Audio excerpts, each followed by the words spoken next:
کہ کسی کے پاس زکوٰۃ کے پیسے تھے، اس نے قربانی کا جانور خریدا، یعنی اپنے ہی قربانی کا جانور خریدا اور قربانی کر کے سارا گوشت تقسیم کر دیا۔ اب وہ یہ پوچھنا چاہتے ہیں کہ کیا قربانی اور زکوٰۃ دونوں ادا ہو گئیں؟ دیکھیں، قربانی کا زکوٰۃ کا پیسہ جب تک آپ کے پاس رہے گا نا، وہ زکوٰۃ کا پیسہ تو آپ کہہ سکتے ہیں، لیکن زکوٰۃ کی ادائیگی نہیں ہوئی ہے۔ ادائیگی اس وقت ہوتی ہے کہ جب آپ کو کسی کو دے دیں گے اور کوئی سامنے والا شرعی فقیر اس پہ قبضہ کر لے گا۔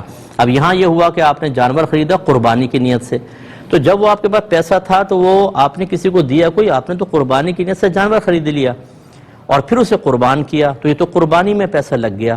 اور قربانی اور زکوٰۃ دو الگ الگ عبادت ہیں۔ ایسا نہیں ہوگا کہ ایک ہی عبادت میں سارا، پھر حج کی بھی نیت کر لیں ساتھ ہی، کچھ نہ کچھ حج پہ جا کر وہاں قربانی زکوٰۃ سب کچھ ہو جائے گا، ایسا نہیں ہوتا ہے۔ تو لہٰذا یہ صرف قربانی ہوئی ہے، زکوٰۃ ادا نہیں ہوئی ہے۔ اب چاہے آپ نے گوشت تقسیم کیا، وہ قربانی کا گوشت تقسیم کیا ہے، اس میں زکوٰۃ کا کیا تصور؟